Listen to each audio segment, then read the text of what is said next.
Bom, gente, boa tarde. Respeitando o horário aí, 5 minutos a mais. Vamos começar aqui passando os resultados da empresa.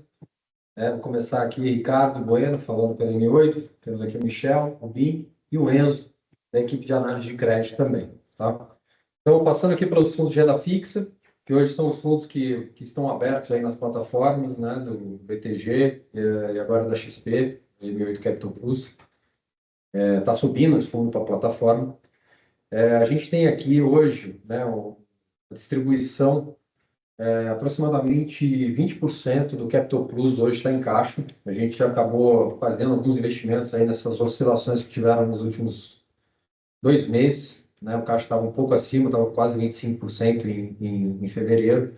E agora, fechamento de março, a gente fecha com 20% de caixa, 37%, 37,5% em cota sênior de FDIC, tá? 27,27 em debêntures e 15,43 em letras financeiras.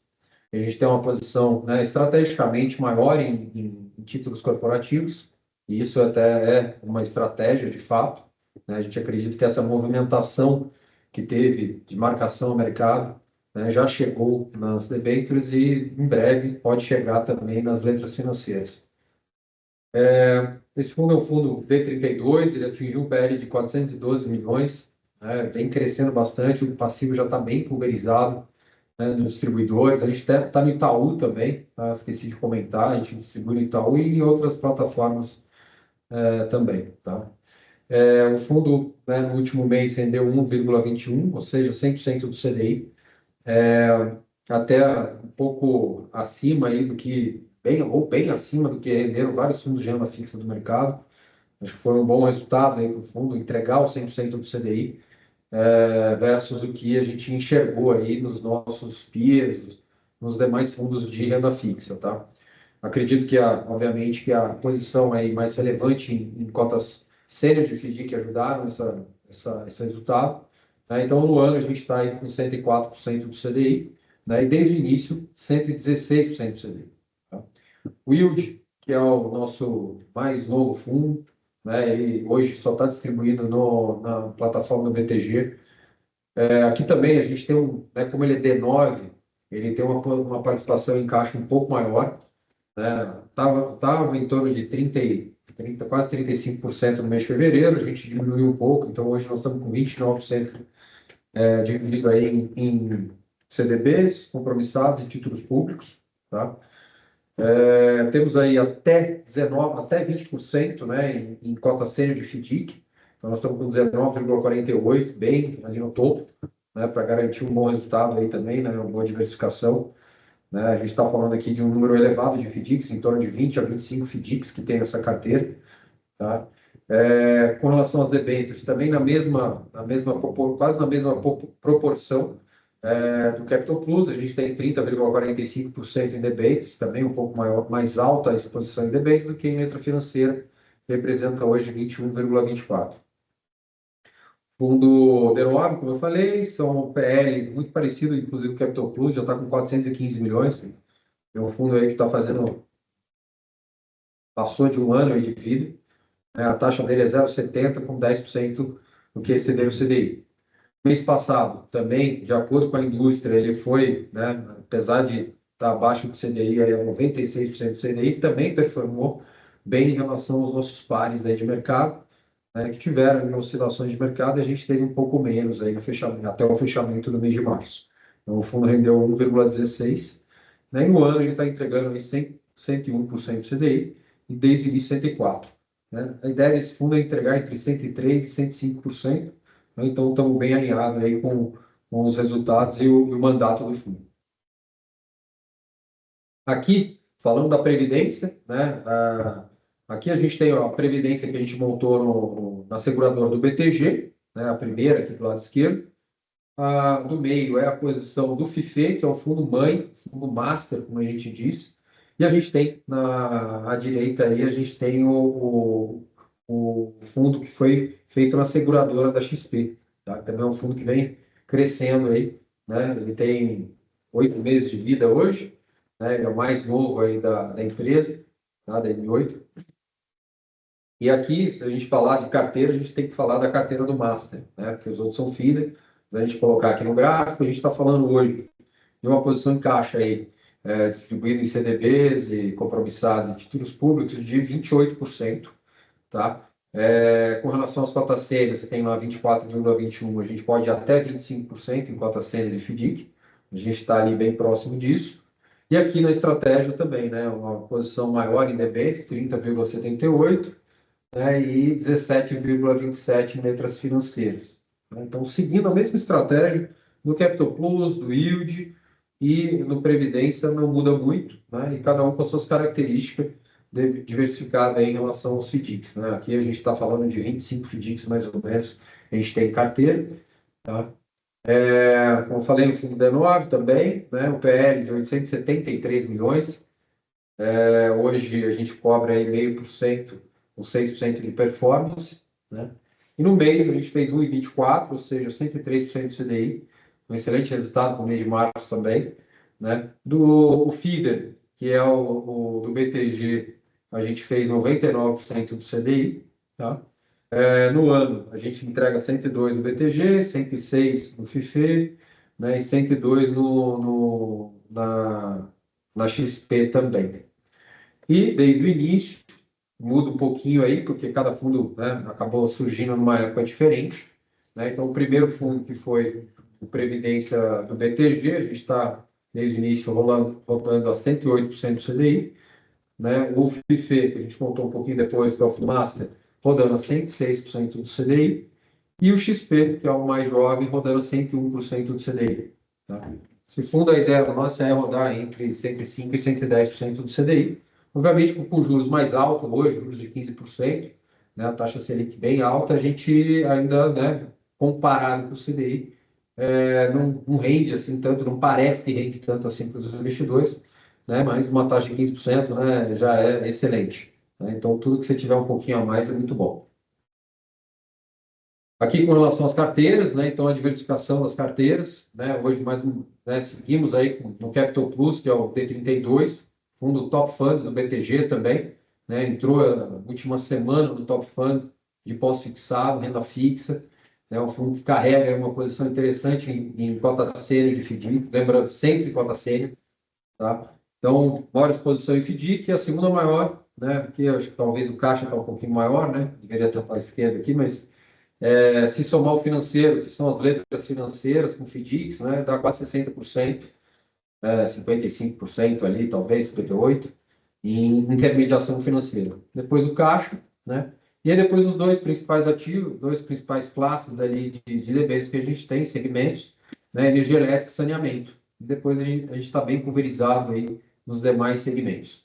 A carteira também está mais diversificada, essa é uma das coisas que a gente vem fazendo aí, principalmente agora no mês de abril, né? A gente vem diversificando mais em mais ativos, não vai ser uma carteira com 100 emissões, mas agora a gente já está com um pouco mais de emissão do que no mês de fevereiro, no fechamento de fevereiro. Tá? A gente tem aí com aproximadamente 30 e poucos ativos aqui na carteira. Aqui o Capital Previdência, tá? Também bem diversificado, né? Aqui a gente tem uma posição menor em FDIC pela legislação, que é até 25%. Então, a gente está falando de 25% com mais o financeiro, está falando de quase 45% em financeiro. Depois, a segunda maior posição é o soberano, título público compromissado, né?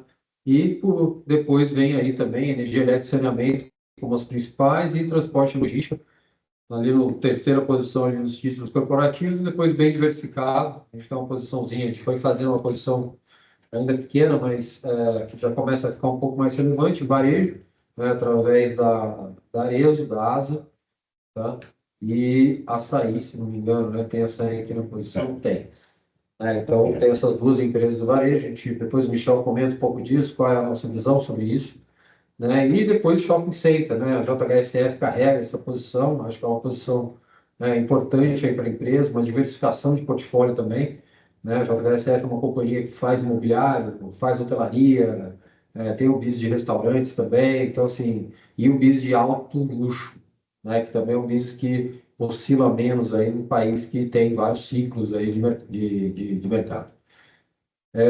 Aqui, vamos passar para o yield também, vocês acompanham, né? Carteira, todas as carteiras aí estão nesse modelo de diversificação, tá? A gente está falando aqui de um financeiro hoje, né? Que são as letras financeiras de aproximadamente 25%. Título público e compromissado ali já é a segunda maior posição, ainda né? Com quase 30%. Depois a gente tem aí FDICs, tá? Então, aqui também, juntando FDIC com financeiro, a gente está falando de quase 45% no fundo. Depois, energia, saneamento, transporte e logística e por aí vai, né? Muito parecido com a carteira dos demais fundos.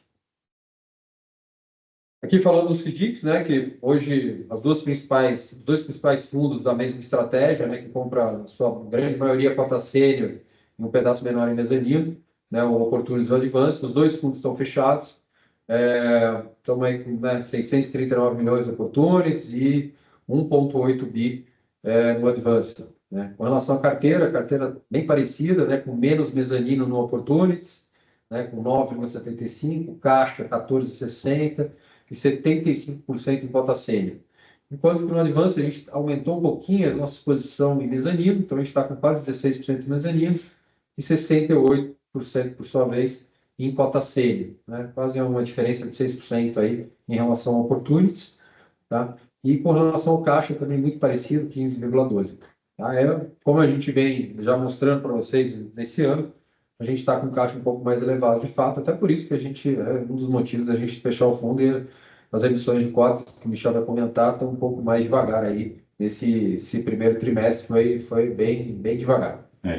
Desculpa só interromper, na verdade, a baixa das cotas mezanino do crédito oportunismo, na verdade, são cotas lá de trás que estão vencendo.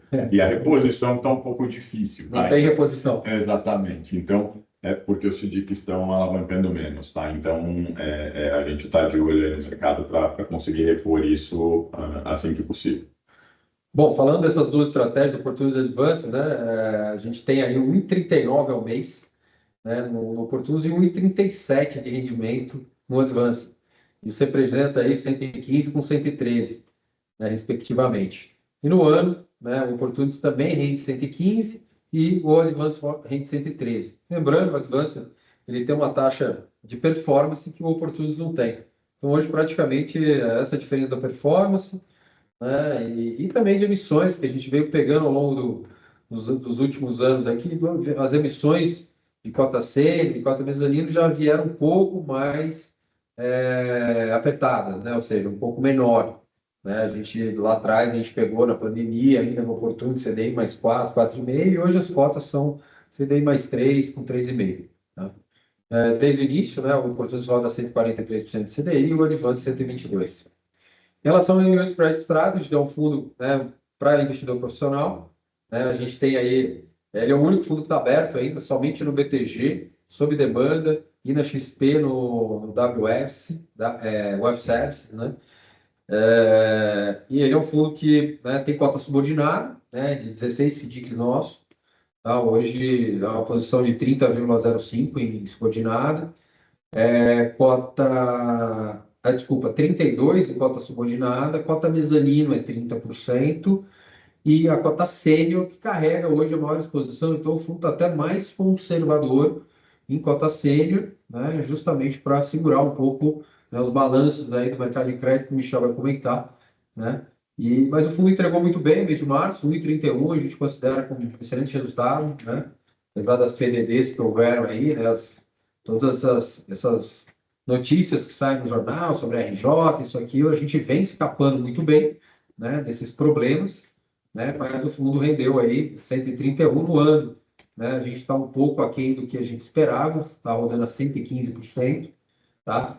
Muito razão aí no último mês de fevereiro, que foi um mês um pouco mais difícil, né? Mas desde o início, um resultado excelente, né? 154% versus 86% do CDI. Ou seja, 178% do CDI roda esse fundo num prazo aí de 5 anos, né? Então, desculpa, 6 anos, acho que ele foi. Um pouquinho da carteira, né? Essa exposição maior aí, nossa, quem está aí? É o Caixa. Né? Então, o Caixa está com quase 15% do Opportunities. Segunda maior posição, quem me ajuda aí? Segunda maior posição a gente vai ter essa, acho que é a DGM. A DGM, né? DGM, depois Safat, depois né, até ali a 25ª posição ali são os FDICs da M8, né? A gente acaba investindo mais nos FDICs que são geridos pela M8, né? Neste fundo especificamente, a gente está falando de 63% são FDICs da M8, do PL. Recompra média, nós estamos com 3,33 e a PDD, que aumentou um pouquinho vis-à-vis do mês passado, o Michel vai comentar, de 4,39. E a subordinação júnior se manteve próxima aí do último mês, a 31,11. Tá? Importante aqui, a gente olha aqui, fundo aberto, 41,60 e soberano, 14,60. Ou seja, mais de 50, quase 57%, 56% nós temos para pagar, né, em até 30 dias, né, porque o fundo aberto não é até 30 dias. Se a gente somar 90 dias as amortizações, né, está aí uns 8%, pelo menos. Aqui, Ricardo. Está falando que está 65% do fundo líquido. Então, mas aqui é o mesmo movimento das cotas mezaninas. Sim. Porque o FDIC aberto, ele não amortiza, então ele vai ficando. Então, quando a gente vai recebendo a liquidez da carteira nos fundos, nos FDICs fechados, você vai deixando a carteira mais líquida. Sim. A gente até tenta para fazer, vamos balancear essa liquidez, só que agora com a questão do IOF, eu vou prejudicar o outro fundo, então não dá. Vai comprar para pagar o IOF na cota no primário. Exatamente. Perfeito. Obrigado. Com relação ao Advança, né? Então, hoje aqui também a maior posição do Advança é o caixa. Eu falei, são 66 FDICs, né? 67 com caixa, em posição. Fundo aberto, nós estamos falando aí de 31,68, tá? Tem um pouco menos de fundo aberto aqui. Com mais o caixa, a gente está falando de 46%, em torno de 46%, né? 46,79 aí. Para a gente pagar, mais amortização em 90 dias, também deve estar em torno de uns 50% desse fundo para pagar em até 90 dias. Subordinação júnior, 31,11, PDD, como eu falei, teve um ligeiro aumento, 4,39, recompra, 3,33. Aqui a gente está investindo em mais FDICs da M8, em relação a oportunidades. Aqui a gente está falando de quase 78% em FDICs geridos pela M8. Muito bom. Strategy, né, que é o fundo que a gente comentou, que é o único que está aberto, né, hoje ele está dividido em 30 FDICs, numa posição pequena em caixa, aí, nós estamos falando de quase 2% em caixa, o restante bem investido aí, como eu falei, na sua maioria hoje em cota sênior. Tá? Então, fundo aberto, nós estamos falando de 47,59, fundo fechado, 52, né, e título público 0,21, acho que é um pouquinho mais, né? Uma coisa errada. Não, é que a gente fechou o mês baixo, porque a gente vai receber quase 15 milhões de amortização. Tá bom. Então, já pensando nisso. Subordinação júnior, nós estamos falando aqui de 26,30%, né? Então, o mês passado, se não me engano, estava em torno de 27%. PDD média, abaixo aí um pouco dos dois outros fundos, 3,60%. Recompra média também um pouco mais abaixo, 2,60%. E, obviamente, aqui, como a gente investe em cota mezanina e cota sênior somente em cota júnior, somente de FDICs geridos pela M8, a gente tem 92% do fundo em FDICs geridos pela M8. Agora é isso que eu tinha para falar. Michel, está com você, Enzo. Vamos falar de mercado aí agora. Vamos lá. Gente, antes de falar um pouco de mercado, já passar os dados, né? O Ricardo passou um pouco sobre cada FDIC, né? Mas a gente fala um pouco primeiro dos fundos que a gente analisa e aí a gente passa mais para o posicionamento, tá? Dentro da carteira de FDICs, isso é legal até para a gente entender um pouco da perspectiva, né? A taxa média dos FDICs caiu, tá? Ela foi de 2,42 para uma média aí de 2,32 no crédito na ponta. O caixa também caiu um pouco, né? Justamente para os FDICs usarem caixa, foi de 12,59 para 11,03. A subordinação em júnior se manteve, tá? Então, se a gente tem uma taxa menor, com uma subordinação se mantendo, obviamente, a gente vai ter aí uma rentabilidade da júnior menor. Ela caiu de 2,17 na média para 1,60, tá?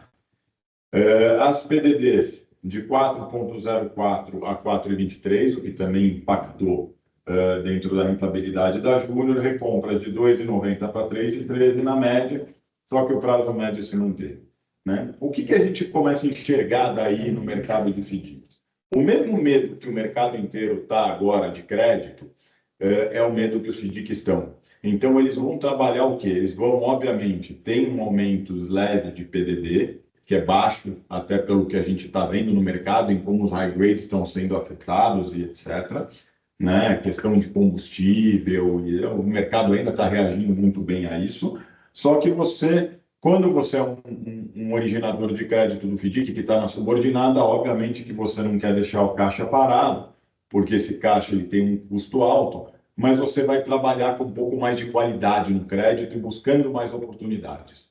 Tá? Então, a gente vê um volume de operações agora, principalmente agora em abril, né? A gente está fazendo agora no dia 15, 25% maior do que o mês de março. Por que isso?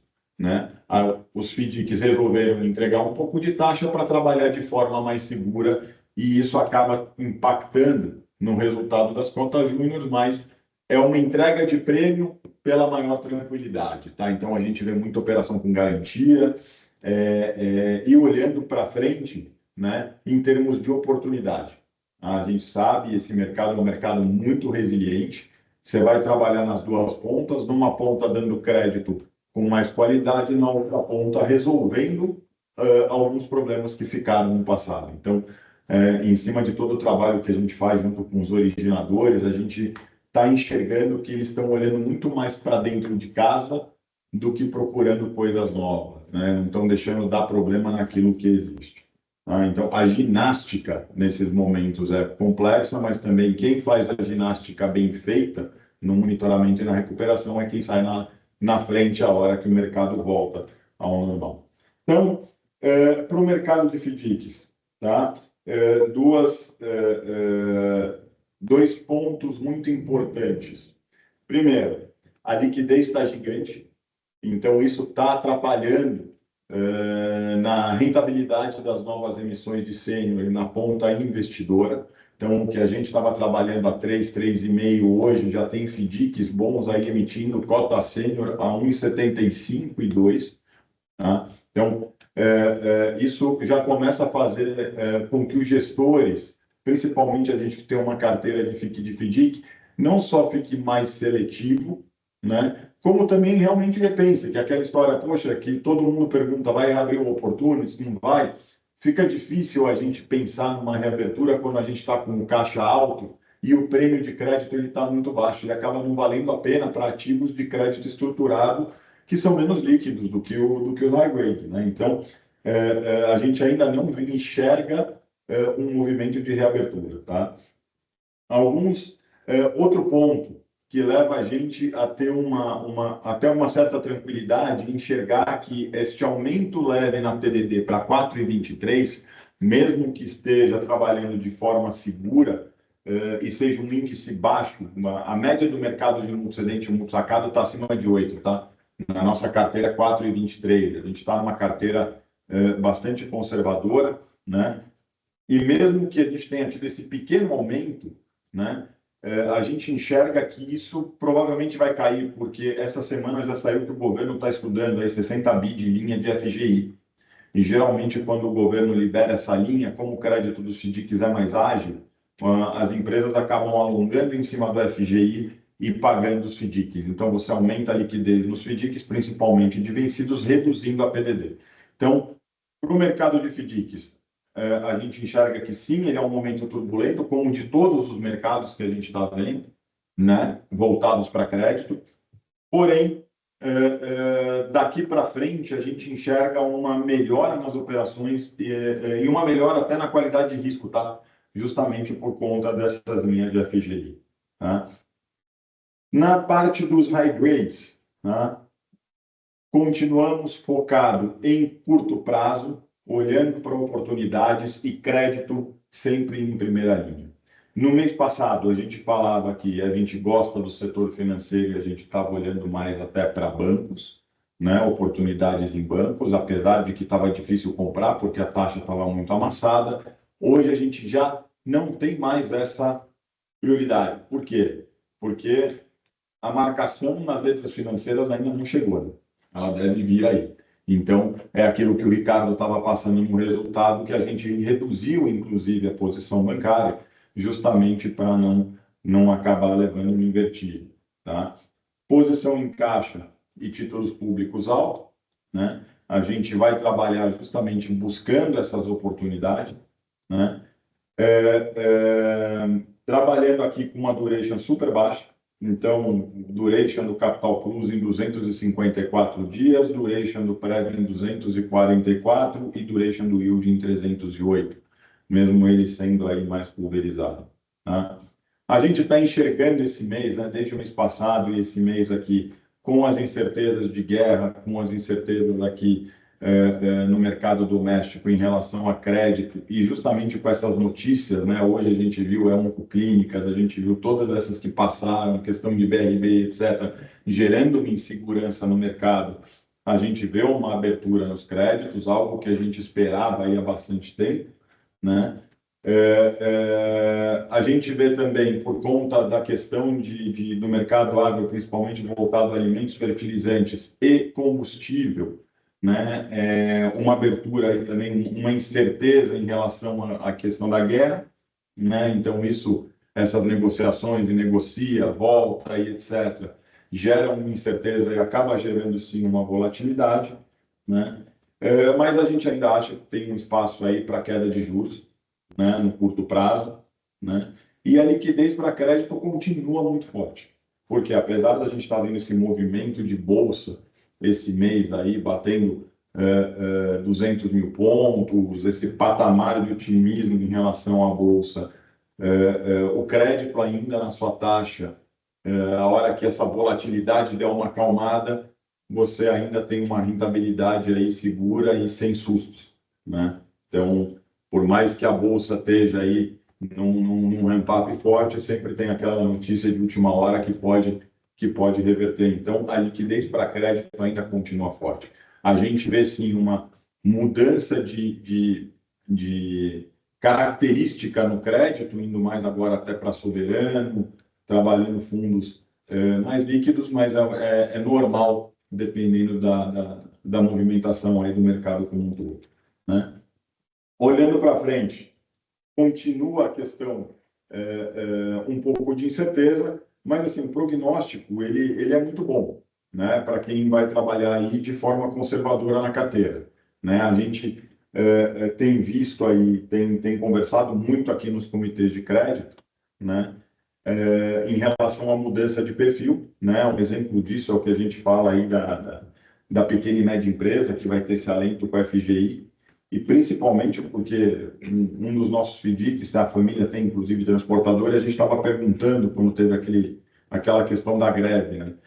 E ele falou, mas não precisa ter greve, porque as empresas não têm margem para pagar o aumento do frete, as transportadoras não têm margem para assumir o frete com o aumento de combustível, então eles simplesmente não transportam. Então, não está tendo um hedge greve, né? Então, assim, já é automático. Caiu bastante também, né? O volume, né? Você tinha falado.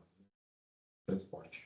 Não, caiu porque realmente assim, já está todo mundo muito apertado. Então, é óbvio que uma hora o governo ia dar uma injeção de capital nessa turma, porque senão você para o país. Então, você já vai ter aí um aumento de inflação, né? Se você tiver uma queda de movimento, pode não ter aí o problema ficar mais sério. Então, o governo, nessas horas, faz aquela injeção de capital via FGI, dá um fôlego para as empresas, ano de eleição. Então, assim, a gente deve ter agora aí, né? Lembrando que em julho a gente tem uma sazonalidade por conta de férias, um movimento um pouco mais baixo, a gente deve ter uns 2 meses aí num ramp-upzinho legal nos FDICs, né? E depois a gente segura julho, aí a gente começa a enxergar aí agosto, e depois, só depois das eleições de novo, tá? Então, é um ano cíclico, geralmente, né? Historicamente cíclico, então, Copa do Mundo, eleição, agora a guerra no começo do ano atrapalhou um pouco, mas assim, todo ano de eleição para esse mercado de crédito, principalmente pequenas e médias, é muito bom. E no high grade a gente fica conservador aqui esperando para ver realmente o que deve acontecer, né? A gente passou aí agora, né? A gente tem já na carteira, passou aí, a gente não entende que seja um problema de crédito, óbvio, foi uma surpresa a questão do balanço, gerou aí uma abertura, né, esporádica no spread do papel, mas a gente já vê hoje, ele já começa a fechar, a gente entende que daqui para frente ele volta a fechar, dado que, apesar da gente ter tido esse ajuste no balanço, a gente entende que a qualidade do crédito continua muito boa, não quebrou covenant, nem nada que possa estressar demais o papel. Tá? Então, a gente vai continuar vendo isso esse ano, a gente vê a quantidade de empresas que eram high grade, viraram high yield, que eram high yield e acabaram pedindo RJ, é acompanhar de perto para não ser pego aí num movimento inverso em nenhuma surpresa. Então, nessas horas, a análise e o monitoramento de crédito aqui é o que falam muito mais alto, né? A gente está direto conversando sobre isso. Tá? Eu acho que no mais é isso, Ricardo. Continuamos aí nas posições conservadoras, continuamos olhando, aguardando oportunidades e olhando aí para dentro de casa. Tá? Ótimo. Acho que era isso, né? Acho que acho que dá para passar bastante aí esse cenário aí que o Michel comentou, né? Com tranquilidade também. A gente não está inventando e fazendo coisas novas. O Michel comentou um pouco disso, mas acho que vale a pena reforçar, né? A gente olha muita coisa que vem no mercado aí, mas de fato a gente vê que a pulverização, né, que os nossos FDIC já fazem mais de 6 mil empresas, né, comprando, adiantando esses recebíveis, isso realmente está trazendo uma bela tranquilidade para a gente, enquanto a gente está vendo o mercado, né, muito em relação à marcação ao mercado, mas o mercado dos high grades oscilar um pouco mais, né? Tanto em janeiro e fevereiro a gente já viu esse movimento, né? Então as pessoas físicas, ou os grandes bancos também estão sofrendo muito com resgate, né, nos fundos de crédito, né? Nas últimas semanas aí houve vários resgates aí, a gente acabou não tendo esse número de resgate nem próximo do que é o que está acontecendo no mercado, a gente teve captação, inclusive, né, porque o resultado está bom, né? Acho que a gente está se mantendo nesse nível, assim como a gente fez com os FDICs, né, que traz uma regularidade muito boa, a gente está fazendo isso no high grade também. Essa acho que é a mensagem final para passar, né, Michel? O importante é a economia ela está funcionando, tá? Óbvio, para quem está no mercado, principalmente de crédito renda fixa, estamos passando por um momento turbulento, o que é 100% normal para o Brasil. Quem investe em crédito, a ideia não é o curto prazo, tem que pensar sempre no carrego, no longo prazo, principalmente nos nossos fundos aqui. Né? Eu acho que a estratégia já está mais do que dita, né? De certa forma, no histórico, né? Mas principalmente, né? A economia ela está movimentando, a economia ela está forte, né?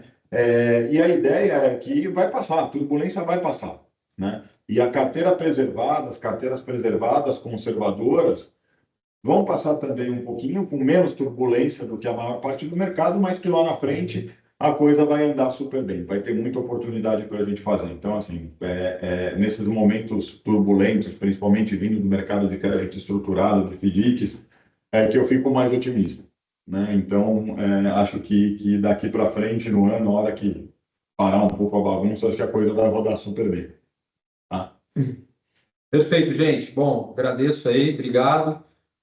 Se tiver alguma dúvida, é só entrar em contato aqui com o RI, né, ou com a corretora como um todo, né, com a gestora como um todo, pelos contatos aí normais. A gente agradece aí mais uma participação de vocês, tá bom? Obrigado. Obrigado. Boa semana.